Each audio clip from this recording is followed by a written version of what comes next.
First of all, I'd like to thank our media partners for gracing our event.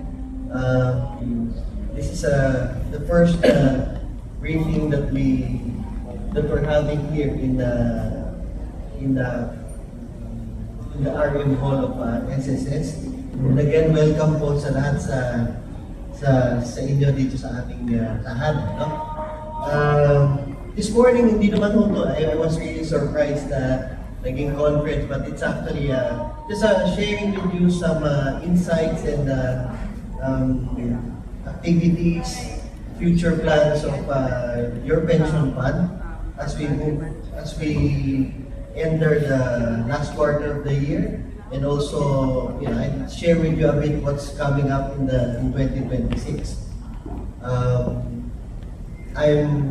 I'd like to take this opportunity also to introduce my fellow members in the Social Security Commission, and I'll start with the only rose among the thorns, si Commissioner Eva Arcos po. Si Commissioner Eva is a labor leader. She's been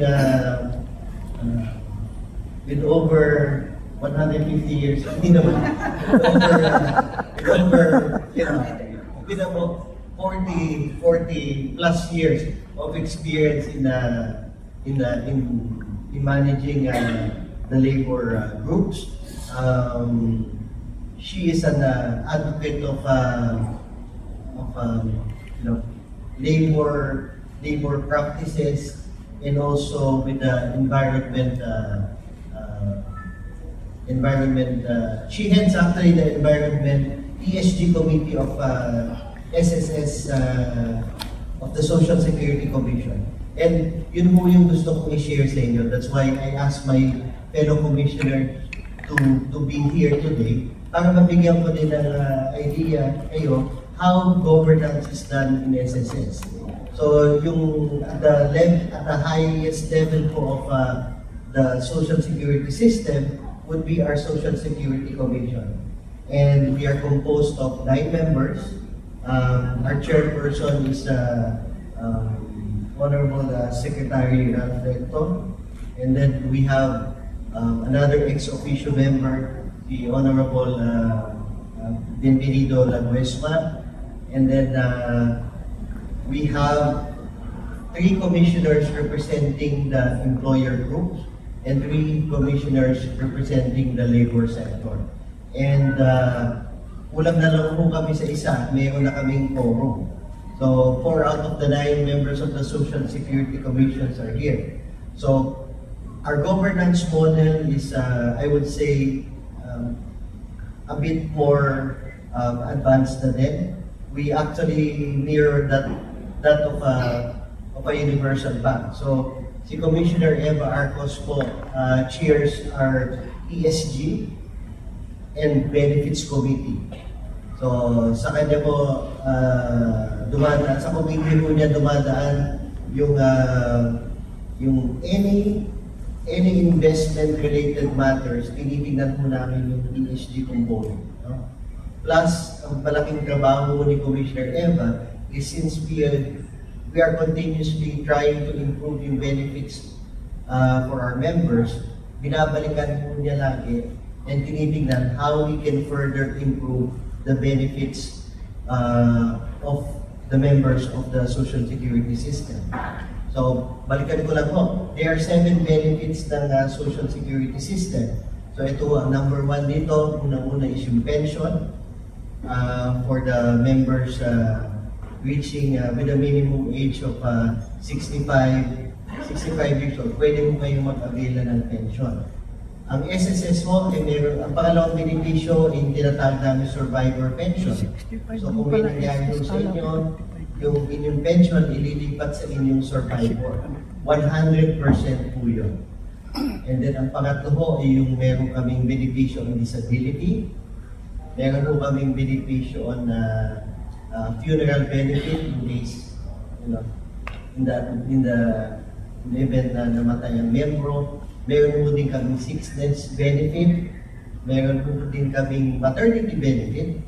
And lastly, recently lang po, I think it was introduced after the 2018 amendment ng SSS law, RA 11199, is yung limited unemployment benefit. So ito yung 7 benefits ng SSS. And together with these benefits, meron mo tayong tinatawag ng mga privileges for qualified members na bibigay mo kami ng loans.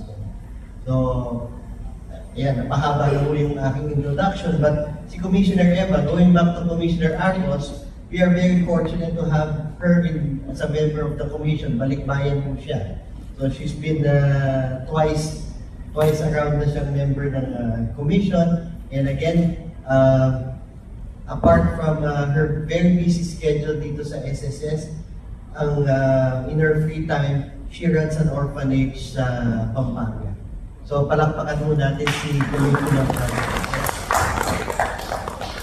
One of the, to my left naman po is Commissioner Alvin Limlingan. He is the chair of the Risk and Actuary Committee of the Social Security Commission. So, ang task naman po ni Commissioner Limlingan is to ensure that the risks are properly articulated using the right risk framework aligned with the objective of a pension fund, which is basically yung sustainability of our fund and also making sure that our investments are properly assessed in terms of risk. He is also a member of the investment committee.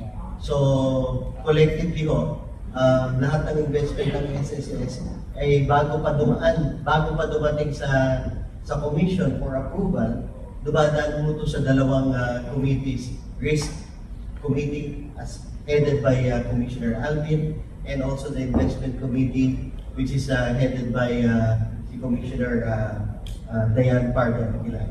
So, si Commissioner Alvin naman kung si Commissioner Arcos is into orphanages, si Commissioner Limlingan naman ay very busy paggawa ng update ng aming risk framework. So, we are really working extra hard to make sure that the money that is entrusted to us by the members of SSS is managed in the most efficient manner. So palakpakan mo natin si Commissioner Limlingan. And latest addition po ng SSS, recently appointed as a member of the Social Security Commission representing the employer group, also is si Commissioner Roy Pajernos. Si Commissioner Roy Pajernos naman has over 35 years of experience in the insurance industry, and he brings years and years of experience so that we can further work on the insurance aspect naman of the benefits and privileges of being an SSS member. Yun yung first. So ito po, kaming apat po, kulang na lang kami ng isa, meron na kaming quorum. So I wanted to take this opportunity talaga to introduce our commissioners kasi sila po yung nasa likod ng mga policies and programs na ini-execute ng management.